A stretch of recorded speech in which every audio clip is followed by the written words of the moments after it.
welcome back to the ACE Football Academy. This is your Friday Footy Talk for May 9th. I am Coach Dunham, joined alongside Coach Hamilton. Coach, for weeks we've had random conversations, and I think we've had some good talks about strategies, tactics. Today we're going to talk about a specific position on the field, and very important one, everybody needs it, it's the goalkeeper.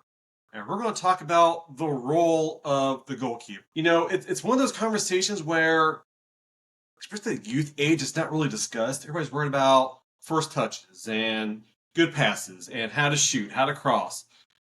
Guess what? The keeper needs to know that as well. Mm-hmm. In today's modern game, the goalkeeper's foot skills is just as important as your midfielders and your strikers and everybody else. So we're going to go through some different areas of the goalkeeper. And hopefully, if you're a goalkeeper or you're thinking about being a goalkeeper, some things to keep in mind here as you go throughout your journey.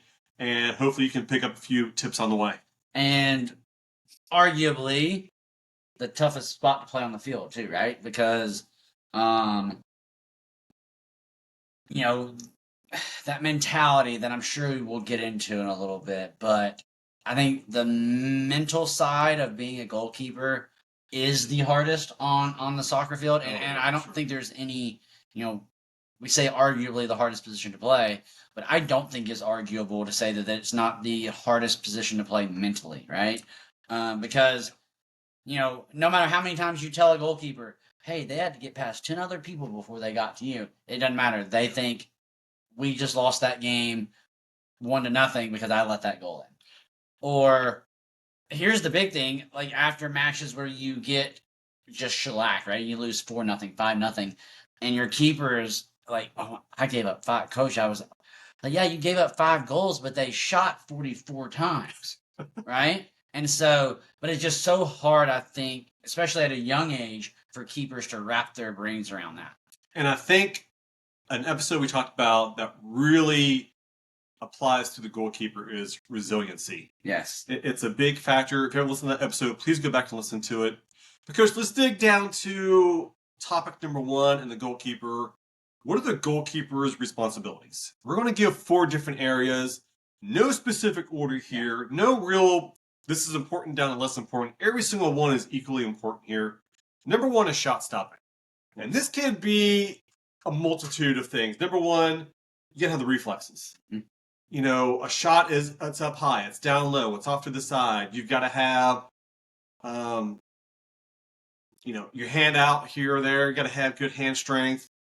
But your mind's got to make that decision as well. Dealing with 1v1s is, I think, an issue that even when I did high school, I never did enough of. I never. And the amount of times there are 1v1s now in today's game where everything's about high press, getting behind the defense. 1v1s is so huge for every goalkeeper. And the third thing about shot stopping is your positioning. You've got to know where the goal is without ever turning your head to look at it. Yeah, so let's start with the saves in general, right? The reflex saves. You're right, quick turnovers, especially in the youth game. A lot of times that ball is turned over quickly and they're all of a sudden back in your face. You talk about balls coming in off of corners and those quick redirections and all those things. Just the reflex aspect of being a goalkeeper is pretty tremendous, right? I mean, you have to be alert at all times. And then you mentioned some of the saves that we expect goalkeepers to get, right? Bottom corner, upper 90, stretch and releasing, and not to mention, that going in with those saves, we also want them to catch everything, right? Don't back, catch. As something that I'm harping on my goalkeepers right now. Hey, I need you to catch that. I need you to catch that. I need you to catch that. So much goes into that. Just the saving portion for a goalkeeper. I'm going to come back to 1v1s. Positioning, yeah, absolutely, right? Here's my thing. And we're going to get to that in your second one, so I'll hold. But with positioning, you're right. Don't ever give up at the near post, right? Don't ever, things like that they've heard hundreds of times, but then you get into the flow of the game, and it's hard, right? So that one, but you're right. The 1v1s is something that I need to do more of as a coach with my keepers, because how often are they in that spot, and you see that hesitation, right? And how often does that, whether it's should I go or should I stay, but that hesitation is the hesitation that gives up the goal, right? Where you're like, hey, if you just would have gone like you wanted to, probably would have gotten there. So I love that you brought all those things up. But yeah, 1v1s for me needs to be a focus for my keepers. Second role of the goalkeeper is commanding your area. And not just talking about just your box, the entire defensive third. So you got to deal with crosses, corner kicks, crosses from the flanks. You got to deal with set pieces, getting your wall set up. And guess what all that involves, coach? Communication. Yeah. Your goalkeeper must communicate. I have watched teams defend a set piece, and while the other team is setting up, the defending team's kind of just standing there looking at each other, like, what do we do? Yep. And the goalkeeper's not saying anything. The players on the field are like, what are we doing? And there's no wall. They're 2 yards apart from each other, and there's 4 guys standing there, and everyone's just like, hey, mark this guy. That goalkeeper has to take control. Command your area. You're getting scored on sometimes because you're not leading that group. So you've got to communicate, hey, I need 4 on the wall, get left, push up, whatever it is. You've got to command that boss, command that defensive third, and let everybody know they're not in position and get them in the right spot. And I think this goes back to something we mentioned in our first area of expertise, but the positioning, right? Not only do they have to be aware of their positioning, they're also in charge of everybody else's positioning too, right? Hey, Dom, I need you to drop more, right? I need you to get back here. Hey, Charlie, you got to get that back post. Back post is your responsibility. Hey, number 14 is unmarked in the middle of the pitch, right? So not only are they in charge of their own positioning, but they're in charge of everybody else's positioning too, especially more and more as the ball gets closer and closer to the goal, right? They have to be that communicator. They have to be willing to be a jerk at times, right? You have, I tell my people all the time, listen to what they say, not how they say it, right? And as the goalkeeper, you have to demand those movements, and it has to be quick. I love that you brought up the set piece thing, right? Drives me insane when the offense has set something up, they're getting ready to kick, the referee's stepped off 10 yards, and then all of a sudden we're trying to set up a wall, right? And it's like, well, if we're done now you just mark up and hope for the best, right? But yeah, as soon as that foul is called, if you know the follow-up attempt is going to be on goal, or we're holding the 18 or whatever it is, those communications have to start immediately. The third role of the goalkeeper is distribution. As I said to kick this off is, in the modern game, a goalkeeper's foot skills is just as important as the field players. Mm-hmm. Because the big thing today is playing it out of the back. You don't see a lot of goalkeepers win the ball, put out their feet, and kick long balls all day long. They're playing it out through their wings, or they're playing it down the middle to a center mid. Every now and then they're going to be punt it because they have no other option, or the other team's doing a high press. Yeah. Late in the game, we got to get down the field. But the idea there is that goalkeeper is starting your attack. He's made a great save. Everybody's clearing out. Your attack is now starting. I know a lot of people don't see it that way. But if you have a team that can possess the ball, make short, long type passes, your goalkeeper is starting that situation right there. Yeah, and that's huge, right? We say all the time, hey, as the goalkeeper, you're my first attacker. As the strikers, you're my first defender, right? So it works both ways. But yeah, the goalkeeper, you're right. The art of punting is kind of going away because of how the game is being taught over here in the States and really everywhere, really globally. Where we're not hoping that our team is going to win a 50-50 punt now or a 50-50 goal kick now. We are going to play short, and that starts with the goalkeeper. The fourth role of your goalkeeper is leadership. We kind of already talked about this in commanding the box, but leadership's another big issue there. You can't be, just like you said, you can't be quiet. Sometimes you got to be a jerk. Yeah. Sometimes you got to be a little bit mean and say, hey, you're not getting it done. Yeah. You're not getting back on defense for me. And I love this term here. You're orchestrating your defense. Just like you said, hey, my back post isn't covered. Yeah. Hey, let's get our diagonal straight away here, defense. Or, hey, my center backs, you guys are so far left. Where are we going here? Yeah. I got a massive gap here in the middle of the goal here. Let's get lined back up. You see everything. Everything. And if you're keeping quiet, those goals are probably going to be your fault. If you're seeing it and not communicating that situation, that's the problem. Another thing I talked about at the beginning of the episode was resiliency, psychological, mental toughness. You're going to get scored on. Yes. Sometimes that goal is your fault. Sometimes there's nothing you can do about it. You've got to.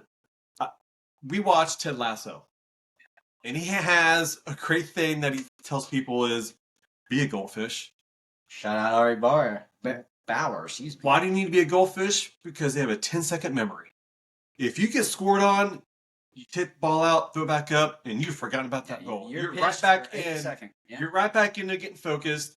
It's that resiliency and that mental toughness you've got to have. Yeah, and I led off the episode with this, where I think this is the hardest part, right? The mental toughness of being a goalkeeper. I do think some of that goes on the coach and goes on teammates, right? You have to have that teammate when you get scored on. It's just like, hey, we're good. Come on, get the ball out. We'll get the next one. Let's get it going again, right?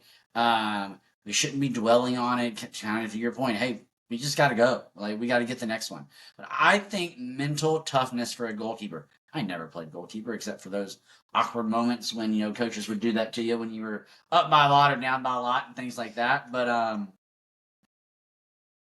it was,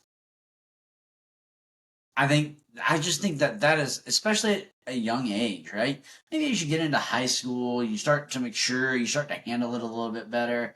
But how often have you and I been coaching on the youth level and the swords on the goalie is just in tears, right? And they're like, now what are we going to do? Because now because as a goalkeeper, if you let those things hang around, all of a sudden one goal becomes 2 goals and 2 goals becomes 4 goals. And now we're really in trouble. Yeah, absolutely, Coach. Let's kind of move on to our next topic here. And kind of folds on what we just talked about here is the mentality and how you're training as a goalkeeper. Obviously, you're doing some of the field work everybody else is doing. You're doing some of the rondos, the warm-up sessions, but then you're going into your hands drills, your diving drills, your reflexes drills. Mm-hmm. And a lot of this is a psychological demand on your mind. There is a physical demand on your body. You're taking a lot of hits on your sides from all the dives. And you got to deal with mistakes that you're making in practices and how to perfect those.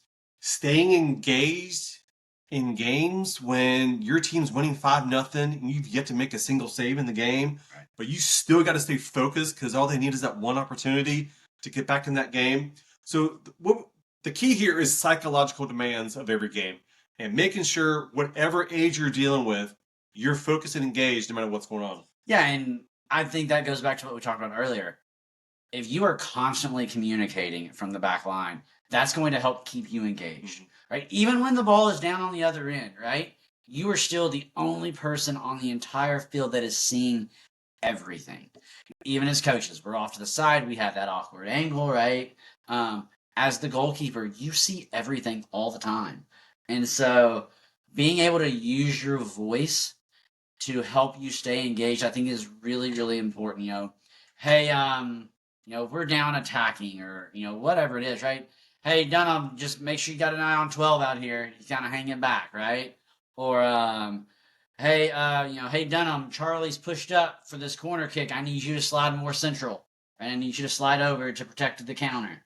Just kind of things like that even when you're not, I guess, quote unquote, involved in what's happening with the ball, you still have to keep your mind focused and on task. If you haven't noticed, we've talked about communication quite a few times already. Yeah. It's so crucial because, like we said, you see everything. The second situation here in your mentality and in your training is your training structure. We should be going into practices, and we're guilty of this ourselves, of not working our keepers enough in every practice. If you have an assistant coach, I really hope that assistant coach is working with the keepers to get them their trainings every practice session. Well, you and I saw that tremendously when we were coaching at Central. We had Coach Castillo, who was focused on Great point. Every practice. Every practice. And the growth that we saw on our keepers from August to November or October, whenever districts were, was incredible every single season. And the great thing about him, what we're going to talk about here, is unique drills specific to the goalkeeper. Yeah. Like we said, reflexes. You should be working on your reaction time. It could be working with a tennis ball. Tennis ball, yeah. It could be... he had pool noodles out there. He had pool noodles, yeah. Absolutely. Working on your aerial control. It's more than just jumping up in the air. You're jumping up, maybe diagonally, straight up, catching the ball, and bringing it down in traffic, and going down to the ground, securing that ball. It's control is the key word there. Like we said before, footwork. You're still working on your volleys. You got to work on how to make a proper goal kick, which we know is a big struggle in youth soccer these days. And some kids just don't have the strength for it yet. But working on properly striking the ball. We see so many kids not understand locking that ankle, following through, bottom portion of the ball. All that goes into your training sessions. And it's one thing, I'm glad you brought up goal kicks, right? I forget, maybe it was my C license. I heard it somewhere.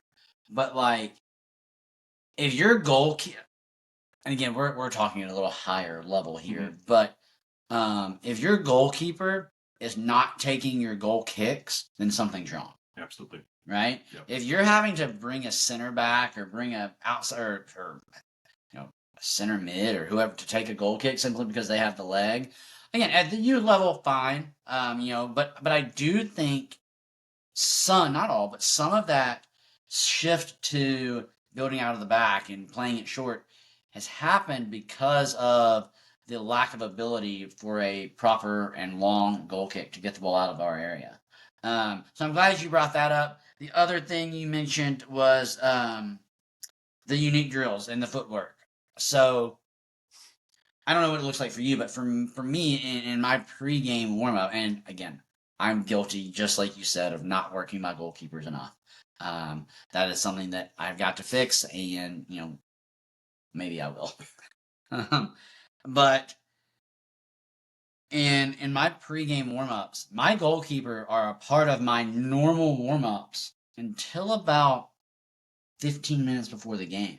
Then I warm them up in the goal, and then we just run some sort of shooting drill for them. But they're a part of our passing lines. They're a part of our first rondo. They're a part of all those things because they have to be ready to play soccer, whether it is as the first attacker that we talked about earlier, or whether it is that safety valve for a drop in the middle of the game, whether I depend on my keeper to be the person who switches the fields for me, right? How often do we see ball back to the keeper switches the field for us? So I think that that kind of training structure or even pregame structure for a goalkeeper is really, really important. All right, Chris, let's move on to our third note here. We're talking about mentality and training. First off, Coach, this is your A.C.E Football Academy. This is your Friday Footy Talk. I am Coach Dunham, joined alongside Coach Hamilton, and we are discussing the role of the goalkeeper. We're going back into our mentality and training topic here. The third issue we're going to discuss here is a mindset. What kind of a mindset does a goalkeeper need to have? We're going to go through a few issues here that I think every goalkeeper must have, or at least be developing as they go through their journey here. Number one is their poise and their calmness in that box. You're going to deal with some very intense situations where either your defense is struggling to get the ball out, or the other team is just so good technically, they're just pounding you over and over with shots. They're getting 20 shots per half or whatever it may be, and you're doing everything you can. You've got to stay poised, because as soon as you start getting panicked and you start getting anxious, that's when mistakes are going to start falling. Yeah, and one goal turns into two, and two turns into four, right? And we talked about Yeah. this earlier. So absolutely, right? And fairly or unfairly, you almost have to have the most poise and the most Yep. mental toughness of anyone on the field.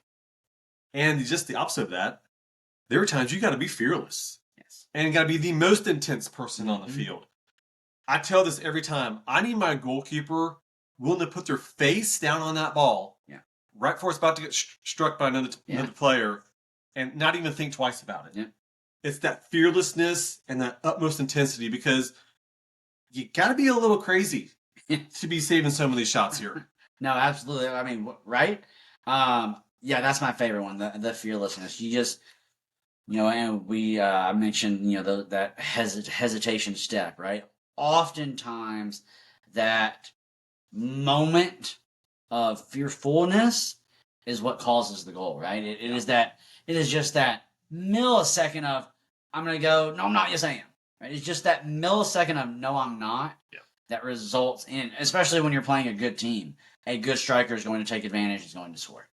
The third notable mindset is, we're going to repeat it again, vocal leadership and positive energy. Look, you see everything. You can tell who's having a great game. You can tell who's struggling that day. And sometimes that player, hey, we need you, buddy. Stay in this game. You've got to be that vocal leader with that positive energy. And sometimes you got to just start diving into people like, you're not good enough today. Yeah.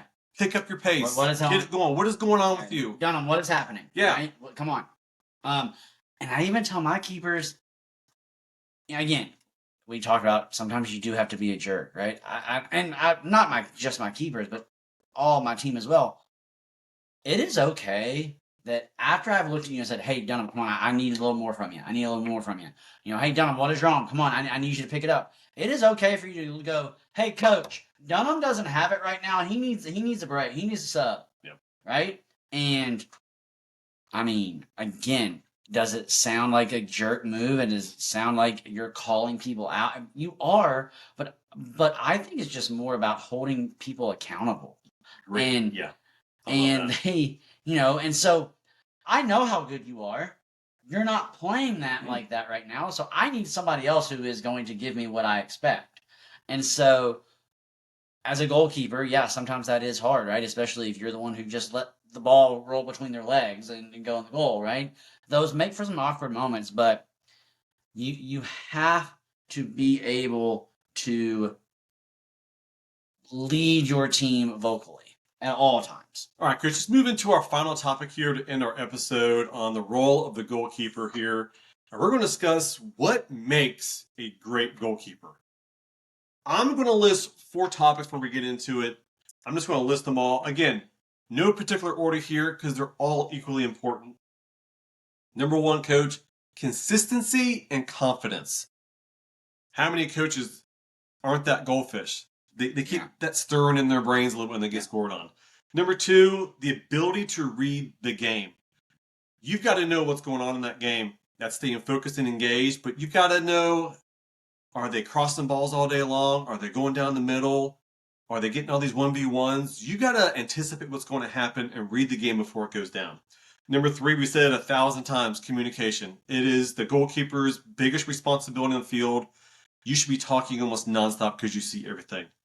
Number 4, courage to take risk. It's that fearlessness we've already talked about. You've got to put your face down in front of that ball.